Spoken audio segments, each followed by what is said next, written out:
Hai anak-anak, apa kabar kalian? Mudah-mudahan tetap semangat dan selalu sehat. Oke, pada kesempatan kali ini Miss akan mereview sains tema 1, subtema 1, 2, dan 3. Kalian lebih lengkapnya persiapkan buku paketnya. Nanti pada saat penjelasan Miss akan menyebutkan halaman berapa yang harus kalian perhatikan. Oke, sekarang kita mulai dari tema 1, subtema 1. Kalian bisa perhatikan di halaman 3 sampai dengan halaman 5. Di sini kita membahas tentang alat gerak hewan.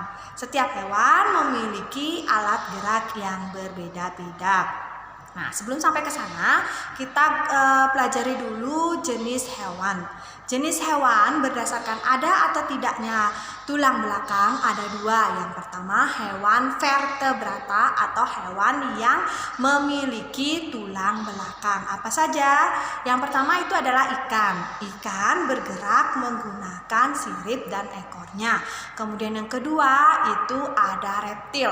Reptil bergerak itu menggunakan, Miss ambil contoh reptilnya itu adalah kadal. Kadal bergerak menggunakan kaki dengan bantuan ekornya. Kemudian yang ketiga itu ada amfibi. Apa contoh amfibi? Amfibi itu misalnya kata. Kalau kata itu bergerak menggunakan kakinya, nah kaki kata ini berselaput. Fungsinya untuk apa? Fungsinya untuk membantu kata saat berenang. Kemudian ada kelompok burung. Nah, ini tentu saja tidak asing buat kalian. Burung, Miss ambil contoh burung merpati. Burung bergerak menggunakan sayapnya. Namun ketika dia hinggap atau bertengger di suatu tempat, kaki juga membantu pergerakan dari burung tersebut. Nah, kemudian yang terakhir ada mamalia. Mamalia ini adalah hewan menyusui. Contohnya kucing, kemudian anjing, sapi. Nah, dari contoh tadi mereka bergerak menggunakan kakinya. Kemudian next lanjut kita ke hewan avertebrata atau invertebrata. Hewan tersebut tidak memiliki tulang belakang. Contohnya adalah golongan serangga, misalnya capung, kemudian jangkrik, kecoa. Hewan tersebut bergerak menggunakan kaki dan sayapnya. Kalau yang di air bagaimana? Invertebrata atau avertebrata air misalnya itu cumi-cumi, kemudian ubur-ubur. Ubur-ubur bergerak menggunakan ototnya. Nah, lanjut kita ke subtema 2. Di subtema 2 ini kita berbicara tentang alat gerak manusia. Alat gerak manusia itu ada dua, alat gerak aktif yaitu otot dan alat gerak pasif yaitu tulang. Nah, tulang-tulang yang ada di dalam tubuh manusia itu membentuk yang namanya rangka. Apa saja fungsi rangka? Nah, di sini kalian bisa perhatikan di halaman 18 sampai dengan 25. Mohon maaf, halaman 18 sampai dengan 21. Nah, fungsi rangka itu ada 5. Yang pertama, menegakkan tubuh. Yang kedua, tempat melekatnya otot. Yang ketiga, tempat melindungi bagian-bagian tubuh yang lunak. Yang keempat, itu memberi bentuk tubuh. Yang kelima, tempat terbentuknya sel darah merah dan sel darah putih. Oke, tadi kita berbicara tentang rangka. Di sini Miss ditemani oleh teman Miss. Siapa dia? Oke. Halo semuanya, aku adalah Mr. T. Nah, di sini adalah tiruan dari rangka manusia. Seperti yang kalian perhatikan, di situ ada di halaman 19, rangka pada manusia itu dibedakan menjadi 3. Yang pertama, ada rangka kepala yang Miss pegang ini, rangka kepala atau biasa kalian sebut dengan tengkorak.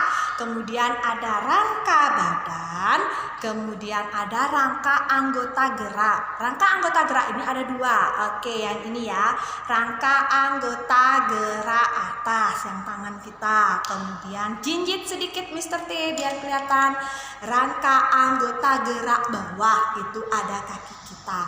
Apa saja tulang penyusun rangka tersebut? Kalian bisa perhatikan di halaman 19, 20 dan 21. Miss bahas sedikit saja di sini ya.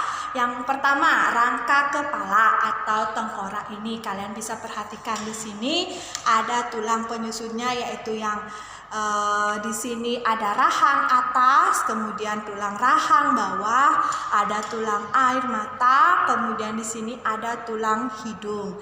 Nah, kemudian yang rangka anggota badan yang bisa kalian perhatikan di sini, ini ada tulang rusuk. Ini namanya tulang rusuk. Kemudian di sini di bagian belakang ada tulang belakang. Nanti ada gelang bahu, gelang panggul, kemudian belikat dan ada selangka dan lain sebagainya. Kemudian di alat gerak atas yang bisa kalian perhatikan di sini ada tulang lengan atas. Kemudian yang paling gampang ini ada jari-jari tangan, ada tulang pergelangan tangan, telapak tangan. Nah, kemudian di sini di sini untuk yang tulang rangka anggota gerak bawah ada yang tulang paha, kemudian nanti ada tulang betis, dan tentu saja ada tulang jari-jari kaki, kemudian pergelangan kaki, telapak kaki. Nah, itu mengenai rangka. Yang perlu kalian perhatikan di sini, yang perlu Miss perbaiki adalah coba diperhatikan di halaman 20. Di situ ada gambar tulang belakang. Di bagian terakhir itu kan ada jumlah ruas tulang ekor. Di sana tertulis 5. Seharusnya sesuai dengan penjelasan, tulang ekor terdiri dari 4 ruas. Ingat ya, perhatikan tulang ekor itu terdiri dari 4 ruas. Oke, itu untuk yang subtema 2. Sekarang kita beralih ke subtema 3. Nah, di situ kita akan membahas tentang sendi, kemudian otot, tulang, kelainan tulang, dan bagaimana cara memelihara organ gerak manusia. Nah, berhubung Miss masih dengan Mr. T, oke, sekarang Miss akan menjelaskan bentuk tulang.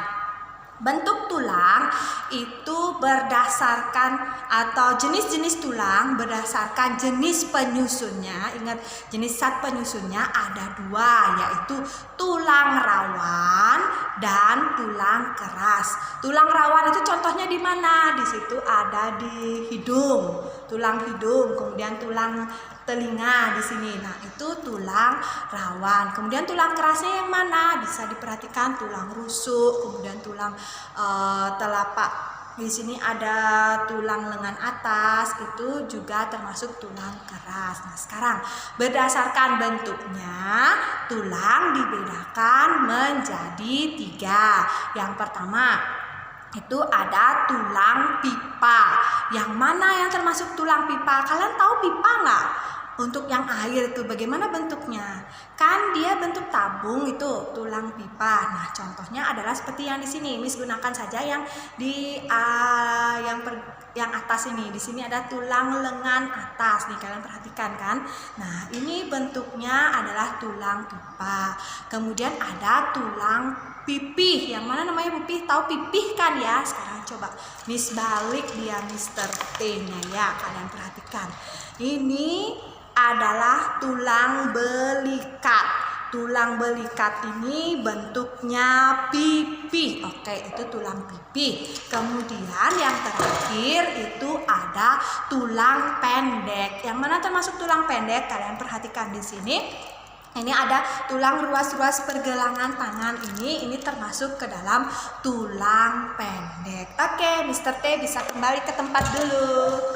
Nah, setelah menjelaskan tentang tulang, kemudian kita lanjut ke otot. Nah, di situ otot kan sudah menjelaskan waktu ini.